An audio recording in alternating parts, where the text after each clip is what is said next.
Okay. Hello, everybody. You're very welcome to another Monday evening programme with ourselves, Social Rights Ireland and the Peadar O'Donnell Socialist Republican Forum. And this week, our topic is called, the title is called Ireland and the Great Anti-Imperialist War. And the question is, resistance or servitude? And tonight we are joined by Stephen Roach, our Galway correspondent, by Owen Harris, who's based in Kerry, and by Morgan O'Keirda, who is in Cork. And as always, we have our Peadar O'Donnell comrades. We have Barry here. I see Patricia here. I see Colm here. Others, sorry, just not to be, singling out people. And also lovely to see familiar faces now coming back on a Monday night from our own group as well and from outside of the group. You're always very welcome and your contribution is always valued. Also in our WhatsApp group, I'd like to say to those people who do contribute to the conversation, as frustrating as it can be when it's just text messages.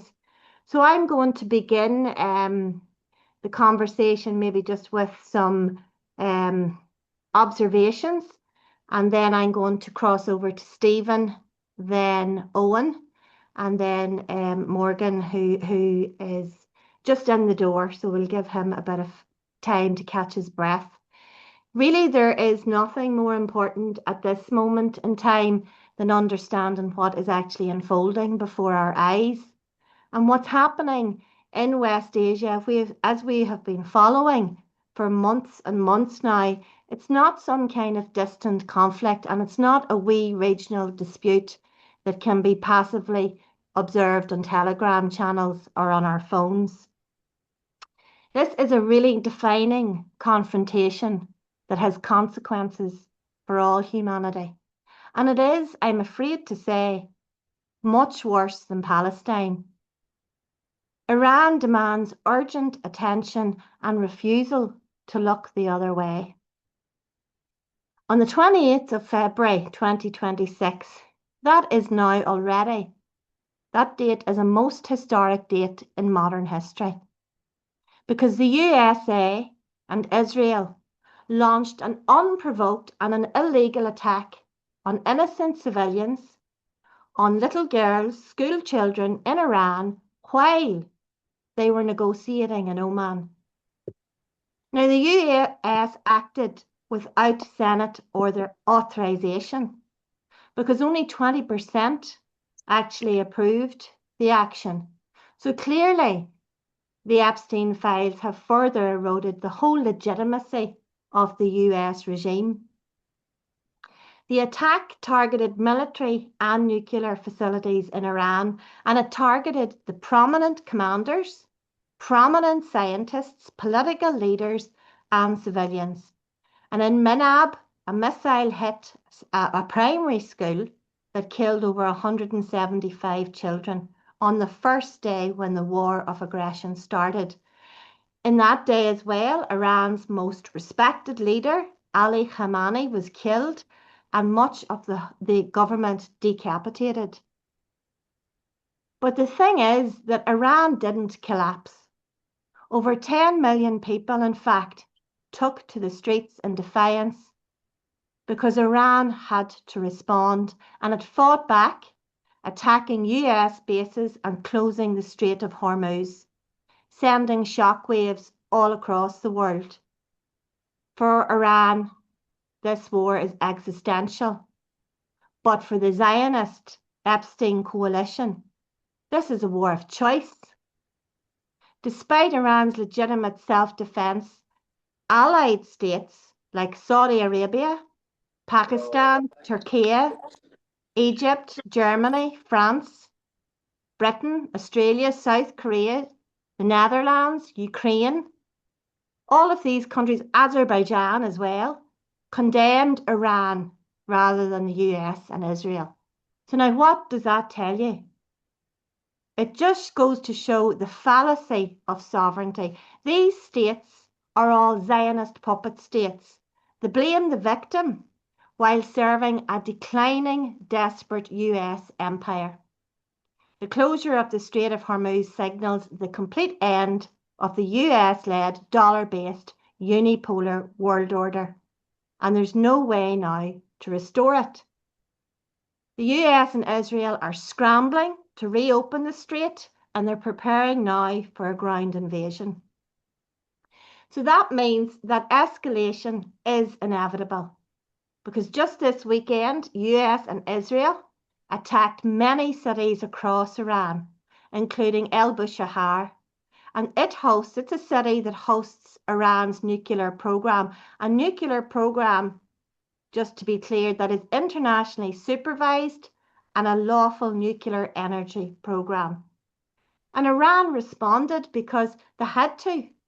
And how did they respond? By striking Dimona twice in the last 48 hours. And that is why this situation is not to be underestimated, because the Iron Dome, David Sling, and the Patriot system cannot protect against the Fatah 2 missile.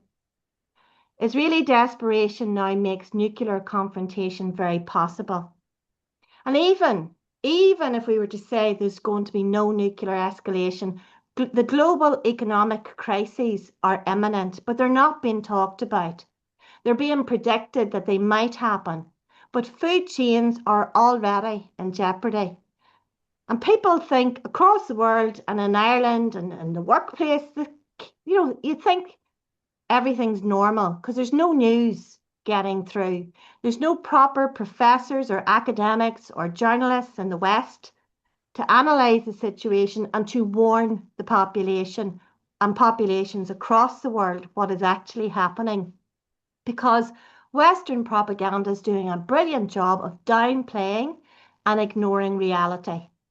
And the only reference to Iran is that Iran is the culprit, that Iran is to blame for escalating or increasing oil prices. And of course, going back to Ireland, we want to go to Owen as well to talk more about this. But if we're to look at the current situation here, and we look in particular at the Dublin government, it has absolutely no plan whatsoever for the protection of our citizens, of our people. There's no nuclear bunkers, we've said this before. There's no civil defence infrastructure. There's no serious long-term planning. And this kind of denial of reality can't continue. Securing food sources, which Owen, you're going to talk to us about a wee bit later, strengthening essential systems and understanding nuclear threats are actually urgent priorities. And this is not to be fatalist or to be without hope. This is about just confronting real possible outcomes. They're not even, the whole nuclear confrontation isn't even being discussed in activist chambers. So how can we expect the Free State government to care if activists themselves are ignoring the elephant in the room? There's really no higher priority than confronting this reality. The fate of billions of people hangs on how this conflict unfolds, and ignoring it is to accept outcomes imposed by force. So nothing else at this moment carries greater weight than what is happening right now in Iran, which is why we're gathered here together tonight. And it is really important to be hopeful. We're not about dismantling hope or taking away anybody's, the importance of having hope to continue to fight and resist rather than to fall into despair. But we have to be aware of the challenges we face, and that is crucial too. So as an introduction to lead into or to further the conversation, I'd like to invite Stephen, because when we were preparing for this, Stephen, you said you would take a wee look into, a lot of people talk about the Samson option, and you said you would analyze it or look into it or get some information about it so that we can make up our own mind and get some insights from our Pater O'Donnell comrades as well to think, to hear what they have to say. Thanks, Stephen. Okay, thanks, Roisin. Very good introduction. Although there's one detail you mentioned that I would have to, I think, disagree with, which is it is a war of choice for Israel. but I think it has rapidly becoming an existential war for them. Certainly, I hope so. I think they have once again bitten off an awful lot more than they can chew. And the attack yesterday on Dimona is a great example of that. And the amazing thing is that the Iranians actually gave them a kind of preview of this back in June last year when they hit um, Nevatim Air Base. Nevatim is their by far their most important air base. It's where the fighter jets, the bomber jets are all based. It's even where the Netanyahu Wings of Zion plane is located or has its home. So it's probably one of, alongside Dimona, the most carefully protected, guarded, defended pieces of land in the state of Israel. And by hitting Nevatim in June last year, the Iranians were basically sending a signal: we can hit you. If we can hit you there, we can hit you anywhere. And now Dimona obviously has even much bigger connotation because it's their nuclear reactor site. And it seems to have been also a clear signal from the Iranians in response to the attack on Natanz by the Americans. I don't, maybe Morgan or someone else can speak a little bit more about that. I don't have any kind of clear idea about how much damage was done there and what the consequences will be. But yeah, so I looked a little bit more into the whole Samsung option. Again, it's another one of these terms that Israel has kind of created for itself, kind of in line with trying to style itself as a Bond villain, you've got the Hannibal Directive, the Dahia Doctrine, the Samson Option. It's really like a bad Bond movie. Um, but unlike the other two, it has never yet been put into effect. Um, and it's hard really to imagine how it ever would. Um, so it basically it states that Israel, if it comes to the last resort, will basically unload all of its nuclear weapons in the region or even beyond. And it's kind of a rumored secret um, program or idea that seems to be kind of ties in with the whole Israeli idea that their main line of deterrence is that they're the ultimate mad dog. But whatever, that they're we saw this in Gaza. You basically step on our toe and we'll cut your foot off. Whatever you do to us, we'll repay a thousandfold. Um, and yet, I don't know. I mean, you would think that if they really could use their nuclear weapons, they would have done so by now. Certainly last year, there obviously seems to be some kind of a hold on them using even a tactical nuclear weapon. I mean, the Israelis have neutron bombs as well, which are designed to inflict localized damage. Um, but just to go into a little bit more the Israeli nuclear program and the background to it. So it started very soon after the state of Israel. It seems that they started building Dimona around 1958, 1959. They got a lot of help from the French. It seems that there was a quid pro quo with the French, that the Israelis supplied them with a lot of information and intelligence, presumably from Zionists living in North Africa, in their war, their dirty war against the Algerian independence movement in the French colony there. And in return, they got a lot of help from France in building the so-called Dimona research reactor. Now, it's funny, they still continue to call it a research reactor. It's interesting, that um, Israel is the only country other than North Korea that has, and they've had it much longer, that has nuclear research and clearly nuclear weapons, but no nuclear power. And that's another way for them to signal, in a way. It's kind of a not too subtle cue that they've had the Dimona complex is very large, even it's on satellite images, it can be seen to be a very complex and large facility, and yet they have their nuclear research hasn't led to any nuclear power. So where else could it lead? Um, there was also in the 1980s, or sorry, the late 1970s, there was uh, pretty strong evidence that the Israelis conducted nuclear tests in South Africa. Um, a natural ally, obviously, of Israel, the South African regime. And back then, of course, the Israelis weren't as coy about hiding the true nature of their operation. And Begin at the time even kind of praised South Africa and said something along the lines of, they're our natural allies, since they are also um, a settler country surrounded by hostility. So they clearly saw themselves as an apartheid state. They probably wouldn't even have objected to the term back then. But of course, Israeli Hasbara in the meantime decided that that wasn't a good selling point. Um, so Israel, everyone agrees that Israel, it's the open secret, they have nuclear weapons. You have to ask yourself, what's the point in having nuclear weapons if you can't brag about them, if you can't, I mean, the whole idea of is a nuclear deterrent that and it's what good as a deterrent if you can't show it off. And the usual way to show it off is through testing.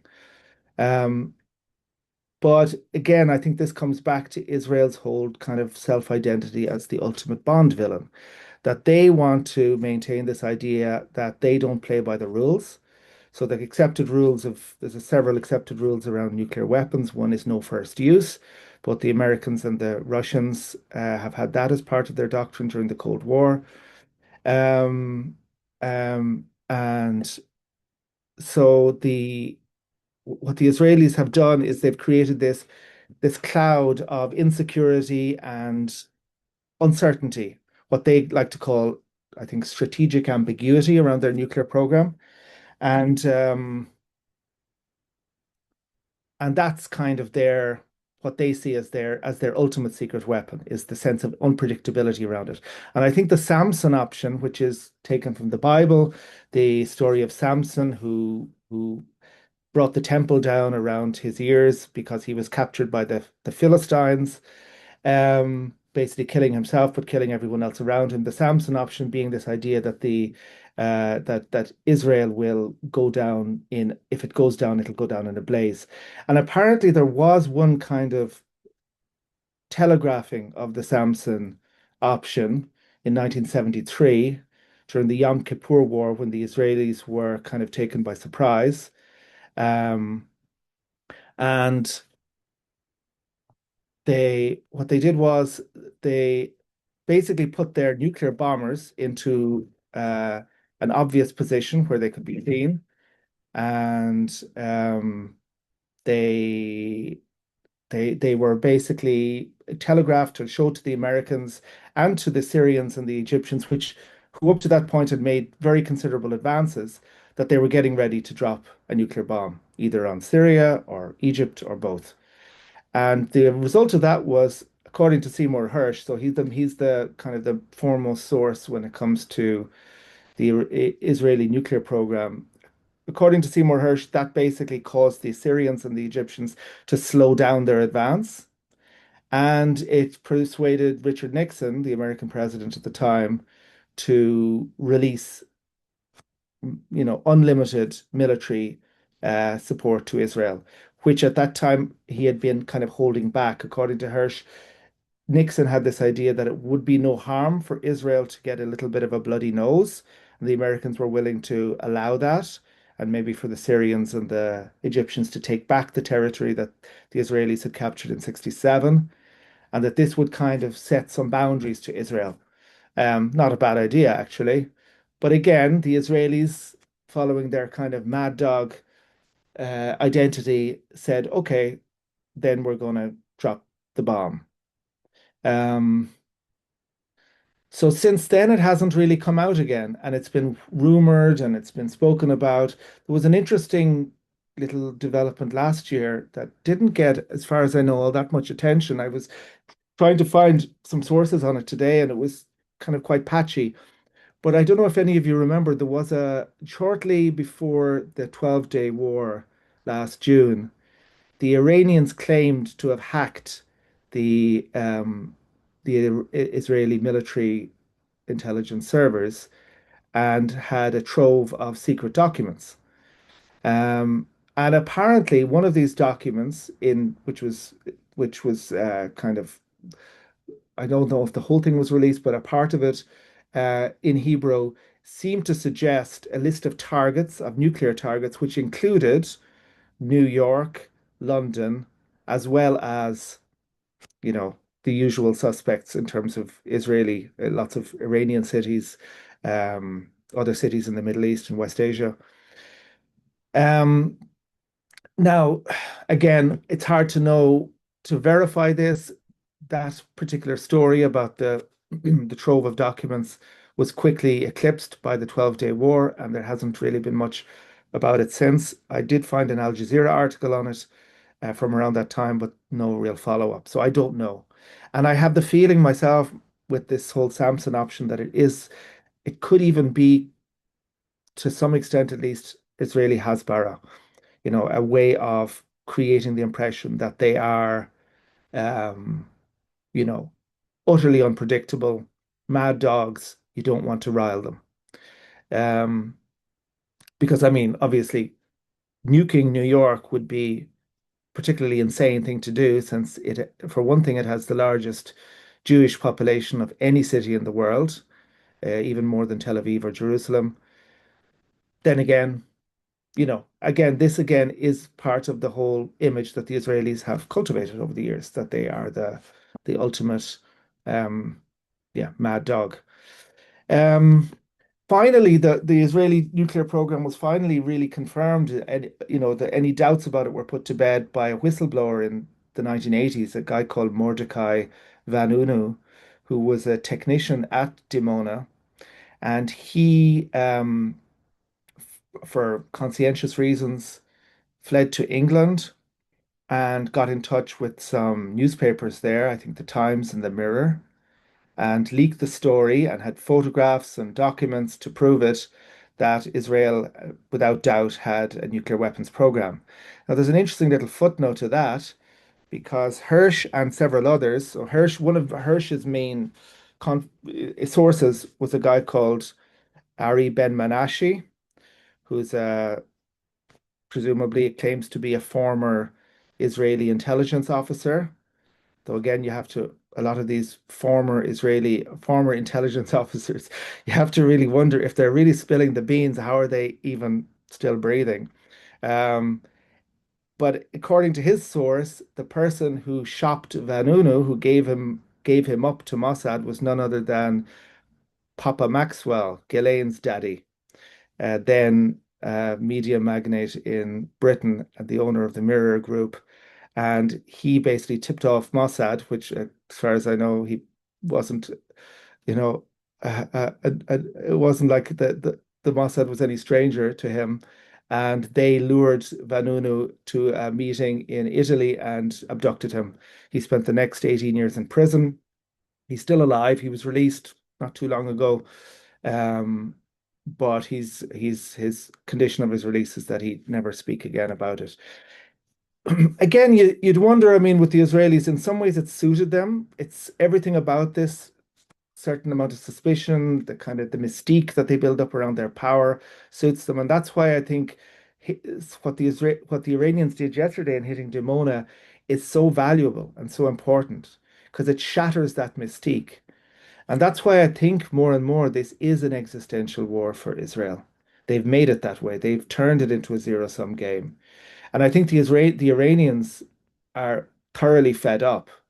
And I think whether they state it openly or not, I suspect they really want to see the end, if or at least the beginning of the end of Israel before they cease fire. Um, and another just thought that came to me when I was reading up on this is that I think the Iranians may have just pulled off one of the greatest decoy or trolling operations of all time, because, you know, by appearing over the last 2 decades to be working on a secret nuclear program with ambiguous intentions. They appear to be basically aping the Israelis, which is what they were doing throughout the 60s and 70s. But this may turn out to be a brilliant chess move, essentially sacrificing a bishop to take a queen. Because, Iran on the one hand was clearly enriching uranium beyond the level required for power generation. I think you need about 10% enriched uranium for power, or maybe it's a little higher. But they openly have stated they've gone considerably higher than that. But at the same time, issuing a fatwa against nuclear weapons. So they're essentially creating this almost psyop on Israel because the Israelis, of course, have the typical Achilles heel of all psychopaths that they can't imagine anybody thinking differently to themselves. They have that kind of monomanic idea that, well, first of all, they're chosen, obviously. So theirs is the kind of the standard for strategic thinking. But they couldn't, I think, imagine that the Iranians may have actually played them because while everybody was focusing on, you know, a handful of nuclear bombs, the Iranians were busy building tens of thousands, if not hundreds of thousands, of non-nuclear bombs.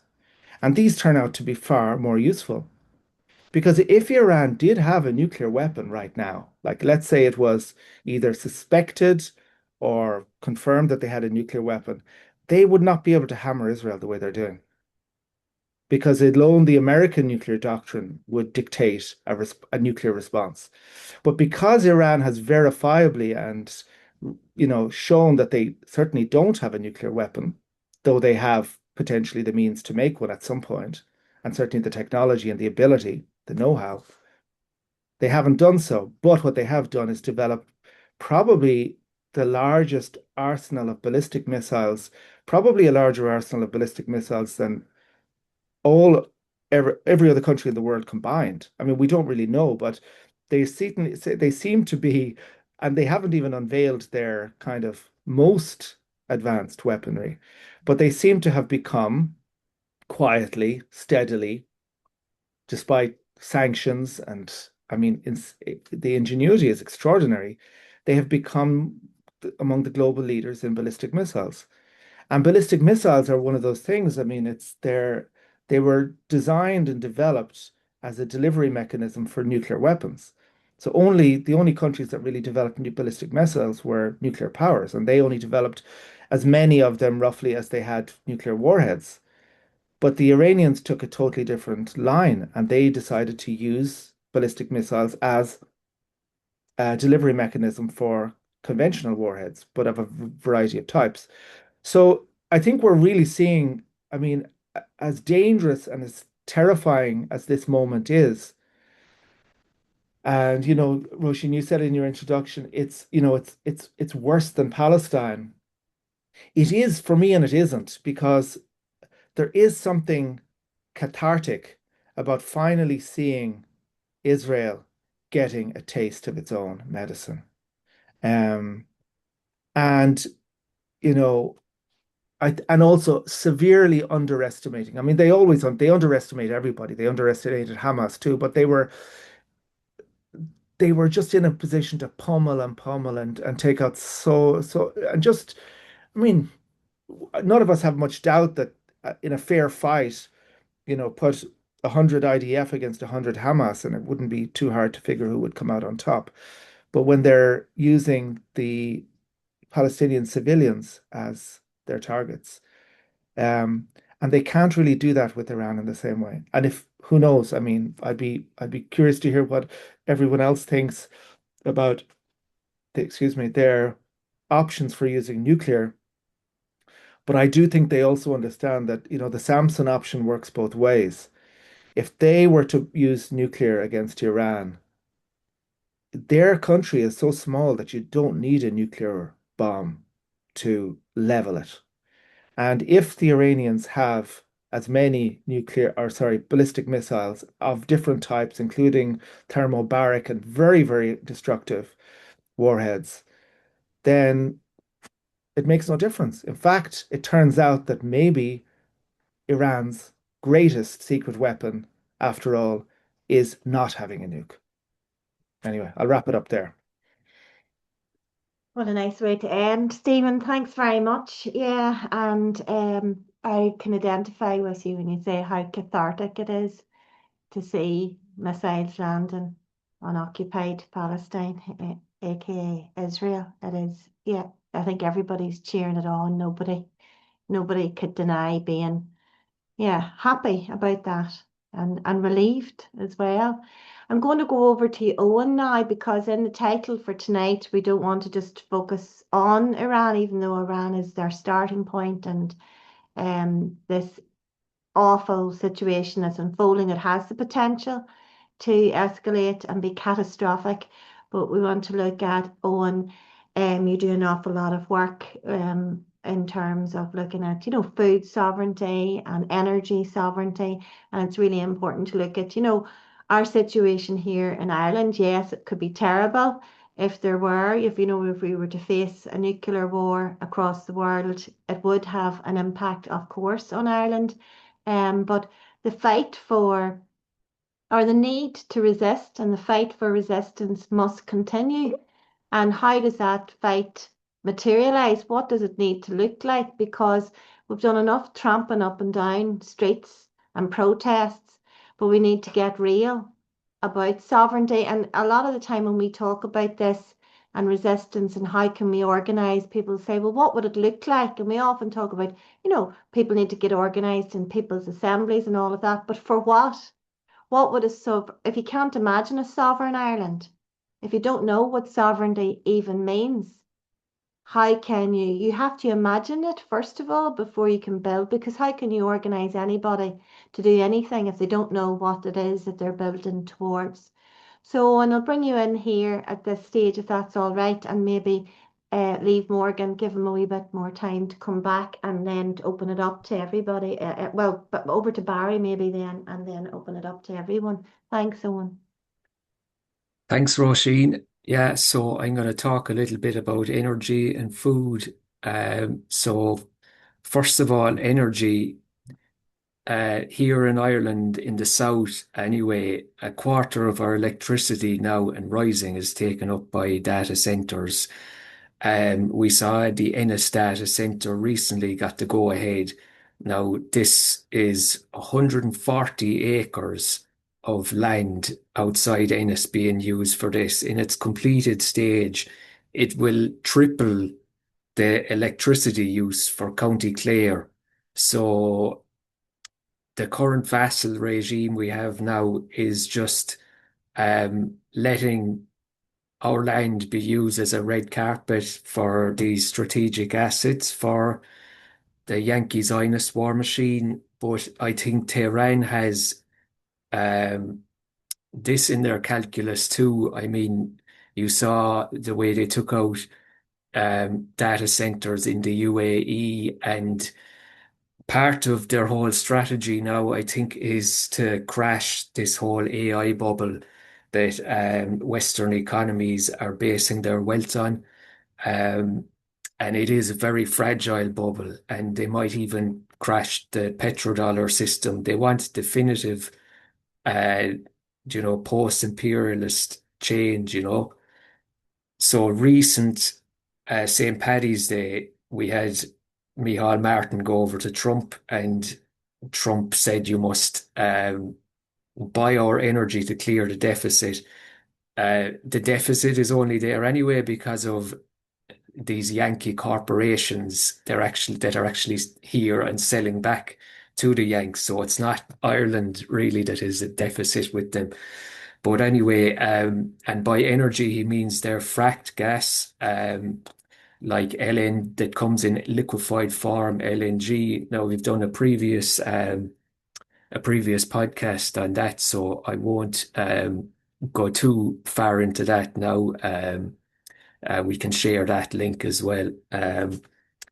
So all of this energy, what is it for? Is it for the people of Ireland? Well, we have wind farms and now solar farms being built, solar farms on large financialized entities are building them with no community consent. We've the largest solar farm actually in Ireland got to go ahead in North Kerry, not far from me, and BP, British Petroleum, are the constructors. So like they're filling green fields with these corporate entity solar panels when 99.9% of the rooftops on this country have no solar panels. So like this is insanity, and it only makes sense for capitalism and not for Irish society. Um, Now, with regards to food, um, the situation is really in Ireland, we're at the extreme end of a problem that is typical to all capitalist countries. And this is as a result of basically a counter revolution that's been going on for the last since the end of World War II, basically for the last 70 years. The Green Revolution, you might have heard of it. But if we want to ask what is the Green Revolution, we have to first ask what is the Red Revolution that the Green Revolution is trying to counter. Well, you had, if you go back to the Russian Revolution, the Bolsheviks had the Worker Peasant Alliance. And so Lenin, in the first years, experimented how to make this alliance work. And they kind of, came up with 5-year plans. And one of the things was to sort of respect peasant private property, um, with regards to a gradual kind of not the nat what was it called? The New Economic Plan was the name of it. So it was building socialism, but not overnight. Now Stalin in from about, I suppose, 1931 onwards, kind of broke this worker peasant alliance under existential pressure from fascism, and basically all socialists and capitalists believe at this time that giant farms would replace small farms. So we can't judge him too harshly on this. No, and his main opponent, Trotsky, didn't even believe in the Worker Peasant Alliance. He had no time for peasants, really. So you've fast forward another 10 years or so, and or less than that, people like Mao Zedong and Ho Chi Minh, they had the benefit of learning from this experience in Russia. So to tailor a revolution in a kind of semi-feudal, semi-colonial country. So as the Chinese Civil War went on, Mao armed the poor peasants. He didn't antagonize the rich peasants. And they came up with a plan after the revolution where all agricultural land would come under state ownership, but peasants would get land rights. And this still carries on in a kind of mutilated form today in China, to some extent, definitely. So the land rights was over private property, a different concept. Your son, if he gets to be a lawyer, can't sell the land on to a private entity. So it's a more revolutionary concept than private property.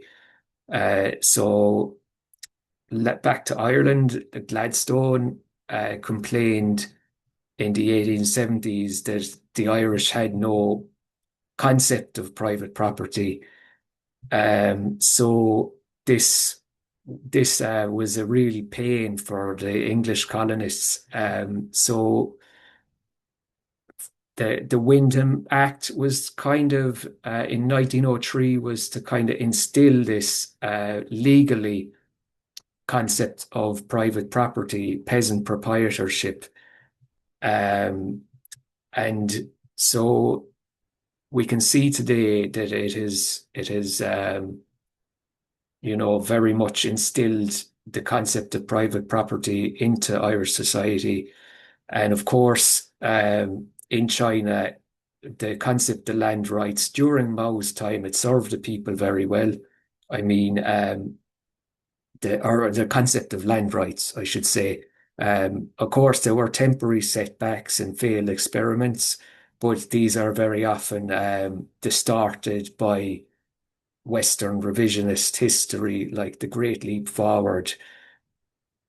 The Western concept of that is just trash now. You can look at Utsa Patnaik's research on that. This was a kind of a temporary setback to levels of hunger in India. So after Mao's death, unfortunately, aspects of the Green Revolution did make it into China, but never entirely as those other countries in the global south who got into structural adjustment and this kind of imperialist-led World Bank traps that were laid. And Mao had a kind of phrase in agriculture, learn from Dajai, Dajai is the name of the place. So it was about this place called Dajai, where it was unpredictable conditions, resilience, um, and that he was kind of teaching that philosophy that learn to cope with resilience, unpredictable conditions. And the Green Revolution in the US was kind of the antithesis of this. So it was kind of trying to, I suppose, win over um, decolonizing, I suppose, governments of the global south through all these chemical uniformity, controlled conditions, genetically identical patented seeds for yield, and abundance. So the Rockefeller Foundation, the Ford Foundation worked hard on this. It was all part of Operation Paperclip as well, I suppose, fed into it, where they got Nazi scientists, and a lot of these chemicals that were used in the war were repurposed into agriculture. So these farmers in the global north today and much of the global south, because of this system of inputs, they're really just subcontractors for monopoly capitalism, where upstream the inputs are controlled, the seeds, the fertilizer, by monopoly, and downstream, in supermarkets, the means of selling produce. And we heard that 35% of the world's ammonium-based fertilizer comes from the Persian Gulf. So what do we do now? I suppose, well, we have to look at how this green revolution has actually affected agriculture. So what it has really done is it has, instead of boosting yields of food, it has boosted yields of carbohydrate energy on a global scale. So we've basically overproduced carbohydrate energy to a huge extent. We put it into racing cars, and things like this. Whereas my latest research was that we only provide a third of the minerals and vitamins that we need globally through our food system, and this is because, this chemical way of farming breaks down the biology in the soil that gathers all these micronutrients from deep in the soil. Like if you go to Teagasc if you go straight to a soil lab, ask them for a Albrecht soil test. They'll give you 26 nutrients. I think like there's 11 or 12, depending on how you count it, essential minerals for plant growth. There's 26 overall that they will give you on the test. They'll tell you about electrical conductivity and cation exchange. Whereas if you go to Teagasc, our state agency in the south, um, they'll just tell you nitrogen, potassium, and phosphorus and lime requirement, as if lime was the only way of getting calcium, which it's not. So they are really working for these global monopoly entities to keep farmers in the dark.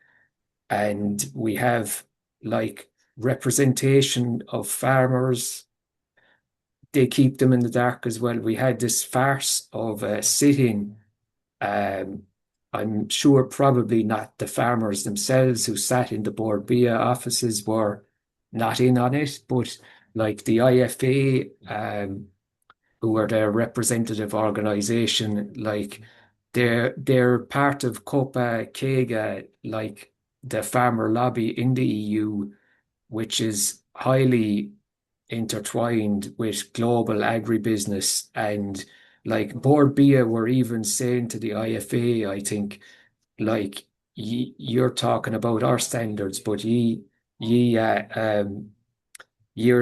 advocate for importing. It was about Brazilian beef, but they were saying back to the IFA, ye advocate for importing Brazilian soy to feed to supposedly grass-fed Irish beef. So this green revolution that our vassal capitalist state, it's not about science, it's scientism.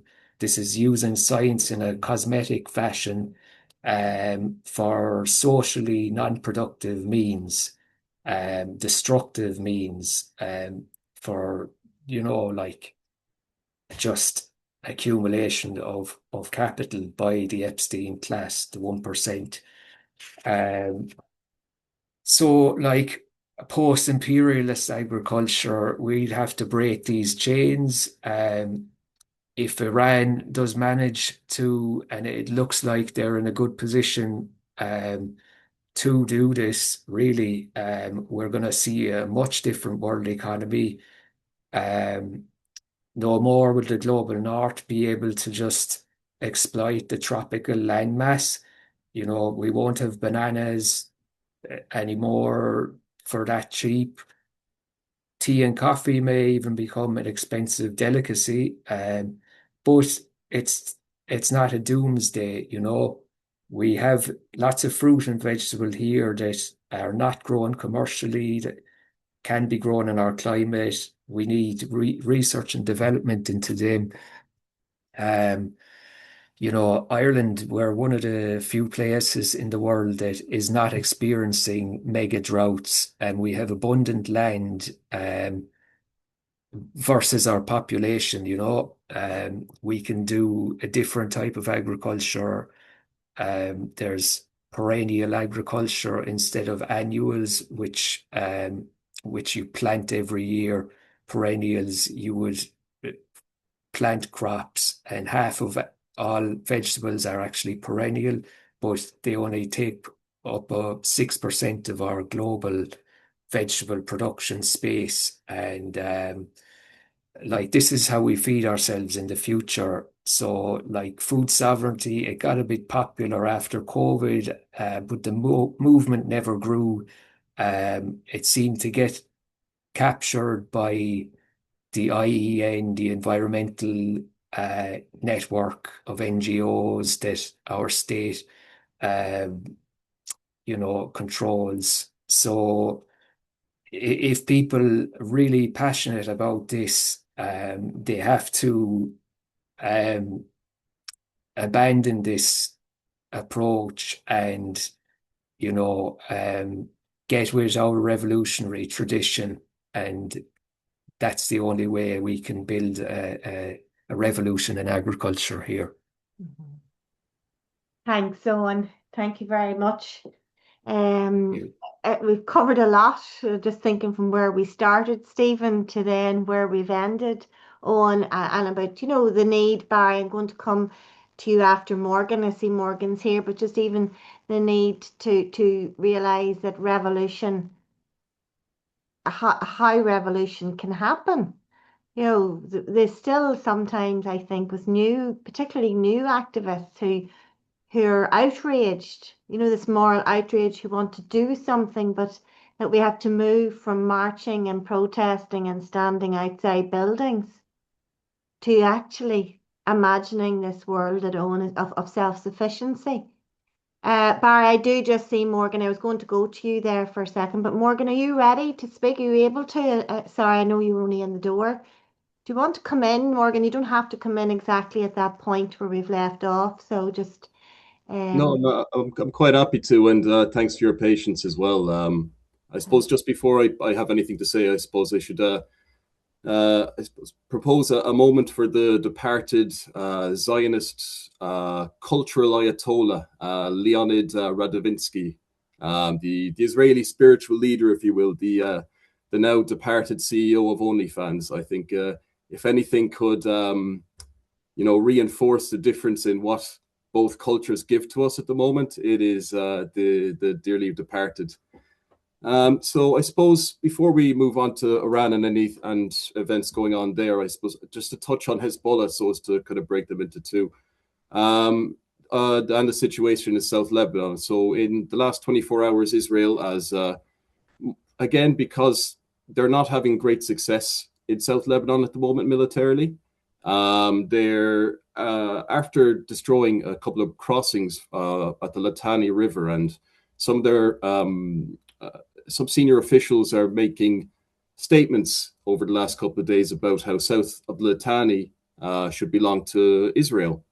So this is obviously, again, more psychological operations than realistic military goals and aspirations, because Hezbollah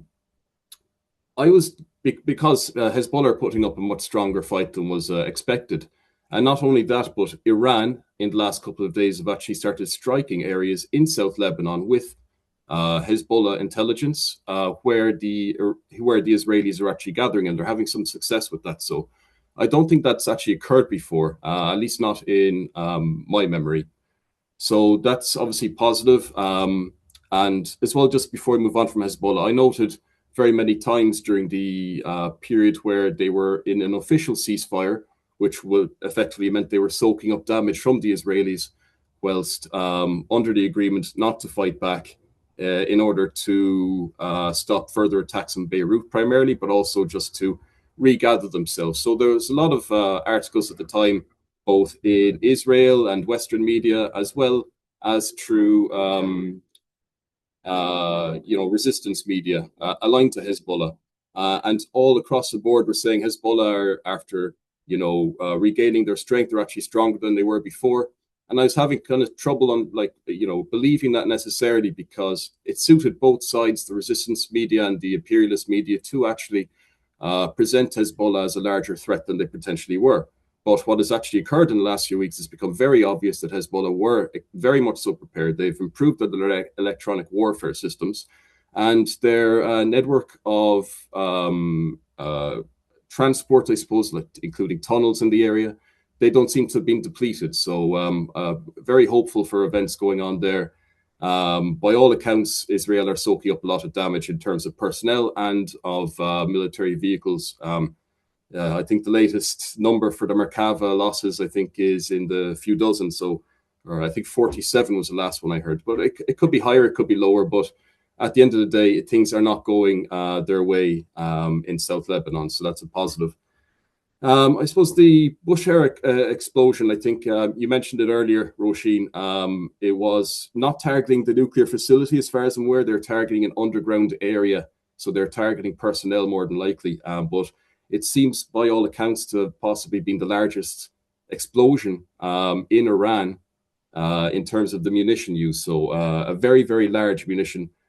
Clearly, the it was an American as well, so they're obviously increasing the strength of the weapons they're using, as are Iran, of course. So obviously there's a nuclear plant in Bushehr, but that doesn't seem to have been targeted. It is a site nearby.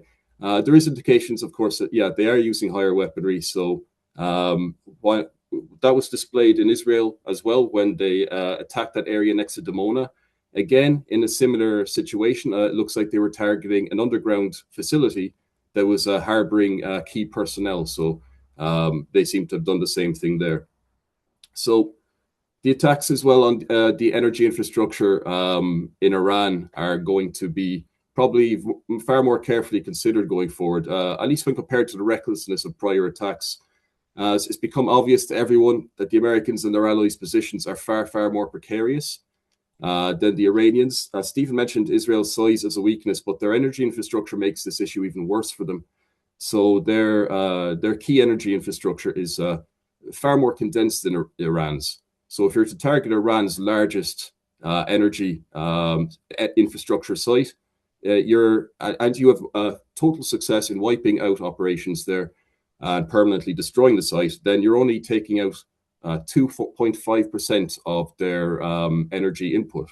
So that their energy infrastructure is far more spread out and a lot more durable than any of the Gulf nations, than obviously Israel's.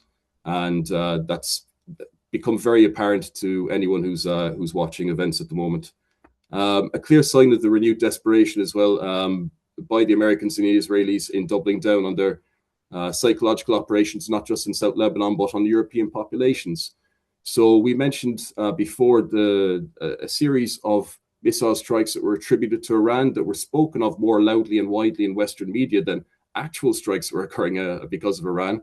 So that included Turkey, it included potentially Cyprus, as well as a site in Qatar and Saudi Arabia as well. So these sites, these particular sites, Iran have completely ruled out that they targeted them, that any of their missiles were sent their way. And they seem to have been an attempt by Israel and the Americans to get more nations involved in the West, and to perhaps convince some of their regional allies to get more militarily involved rather than simply, assisting their logistics. So the most recent event, of course, is Diego Garcia.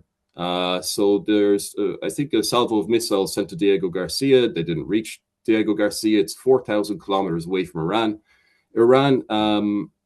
Some multipolar journalists are saying they don't have missiles that can reach that far. They absolutely do. But again, it was very unlikely that they would have targeted Diego Garcia, because it wouldn't be militarily prudent to do so yet, at the very least. And indeed, they've actually denied having anything to do with it.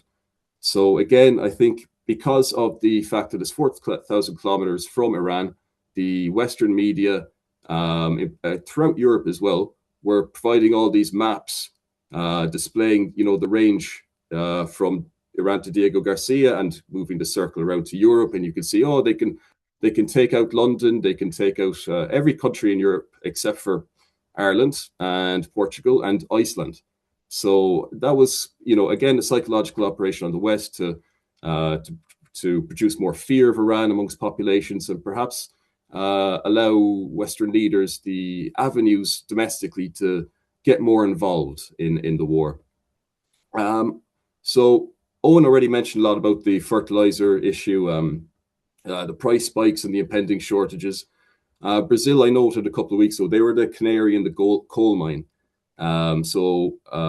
What I think they had, there was some zero bid that they put in on a large contract for the importation of fertilizer from the region, but they actually have not, prior to the war actually starting, or this phase of the war starting, they were 33% behind on their target for that time of the year, from the 1st of March, let's say, for fertilizer imports. So because of that, by the end of the first week of March, they had already predicted, or their new forecast is that their agricultural output is going to be 20% lower than the intended output, and that's going to have like large knock-on effects throughout not just Brazil and Latin America, but obviously in Europe and to a lesser extent America. So that was before you could factor in the issue with the targeting of energy in the meantime, and the total the potential destruction of energy infrastructure and knock-on effects to global supply lines. So Brazil, definitely a major red flag. I think the European nations are pretty well aware of what's the implications of what would happen in Brazil, but they don't seem to be talking about it at all. A special mention as well, just before we move on from Brazil, Darragh O'Brien, our Minister for Transport, Energy and Climate, was in Brazil over the last couple of weeks. I think it lead up to Patrick's Day. And I just have to note it as well, because he was doing this journey through the forests, saying, "Oh, this is so important for the globe, and it's beautiful forest, and we have to curb deforestation, and this is a wonder of the world, a natural wonder of the world, the Brazilian rainforest." Whilst only a few months ago he had obviously supported the commencement of the Mercosur deal, which meant that we're importing larger amounts of Brazilian beef, with all the issues that come with that, but also in order to, and for other agricultural produce as well, but in order to produce the larger agricultural output for the European market, deforestation is expected to increase. So it was just the contradictions of our even our mid-level managers in politics is just astounding. I don't think I've ever seen anything like this in my lifetime. Just the incompetency, the gaslighting is just on a different scale. So another country, I suppose, that's going to have a major issue at the moment is Australia, who after the unfortunate counter-revolutions that collapsed the USSR in between 89 and 91.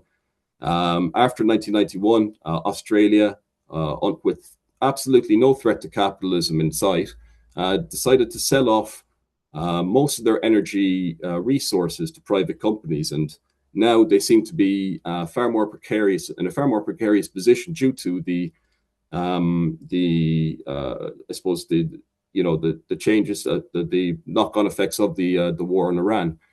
So today, news in Australia, hundreds of petrol stations ran out of fuel, and there's big queues looking for fuel in other places. So Australia could experience major issues far sooner than other countries in the West, it would appear. So regarding energy markets, it's worth noting a rather ironic turn of events recently, where sanctions were eased on Russian oil and gas after 4 years. And this comes very soon after India stopped importing oil and gas under pressure from the United States from Russia at about 40% below market value. But now that the sanctions are over, and now that they've gone back to Russia to look for the same deals, Russia is saying, no, you're going to take it at market value. So that was a massive mistake, a huge error that can only happen from siding with the Americans in this particular time. So I don't know if India will learn the lessons, but that should be a very big punch in the nose. The Americans seem like they're in denial, but they're very well aware of how much of a hole they are in. Major threats and renewed assaults on Iran take place on Fridays. Major market manipulation takes place on Monday mornings. It's the most manipulated and fake market that there has ever been. They know well the Iranians are more united than perhaps any time since 1979. Even before the Iran-Iraq war, there is no way of defeating this enemy that they have created for themselves. Though it looks like the war is being carried out with minimal planning, I suppose, from the West, you can be sure that there is a plan for when the inevitable financial crash comes.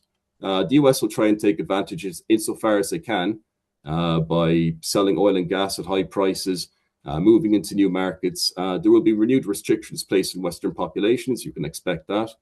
We're all going to likely experience that because Europe will probably be hit worst by the energy crisis, and as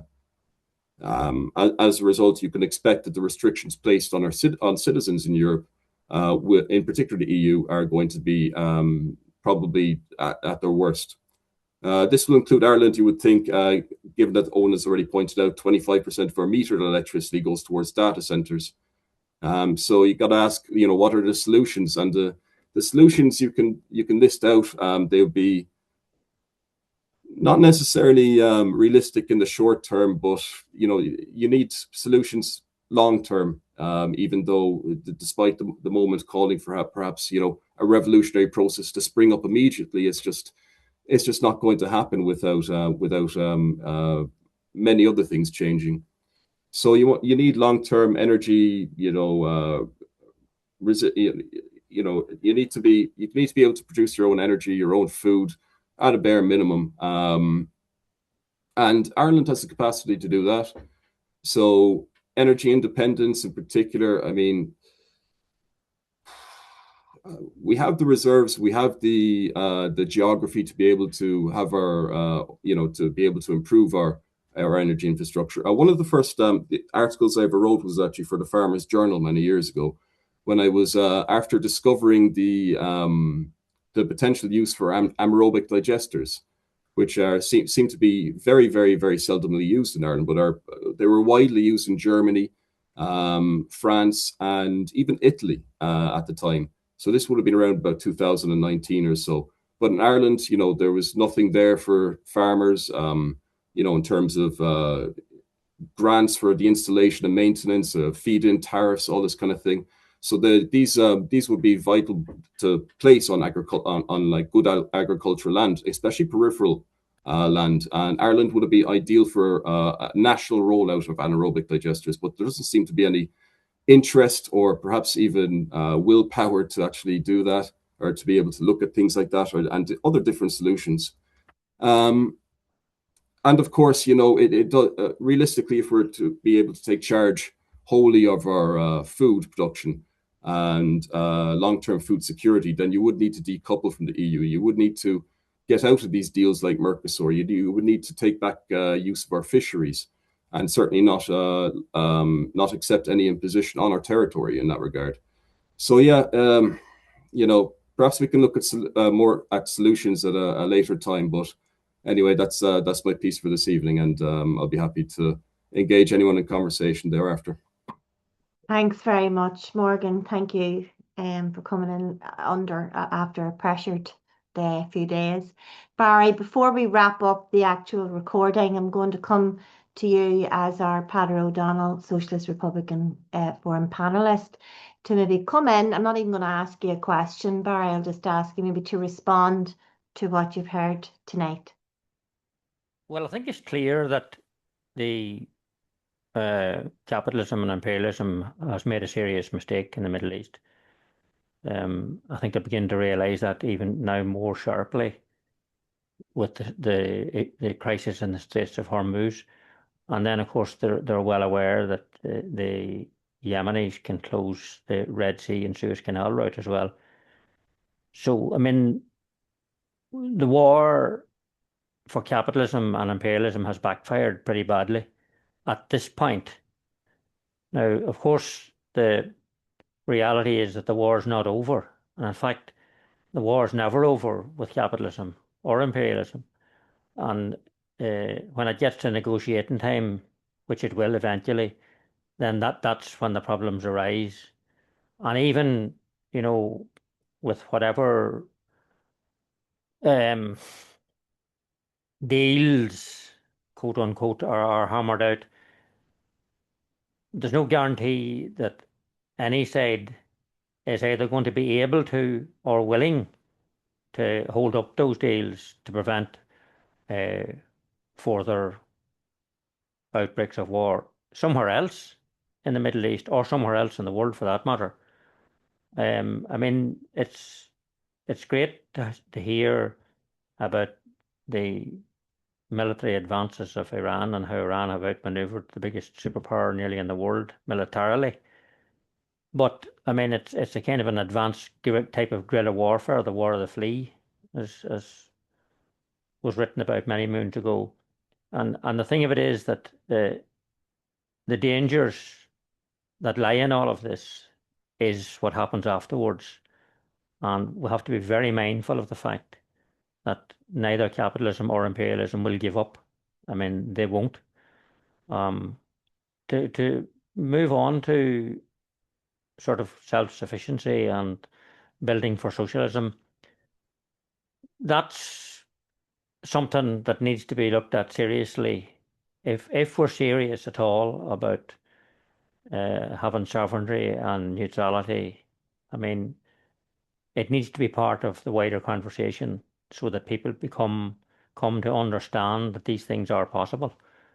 I mean, we know they're possible. We've seen the examples in Cuba. We've seen the examples in Venezuela.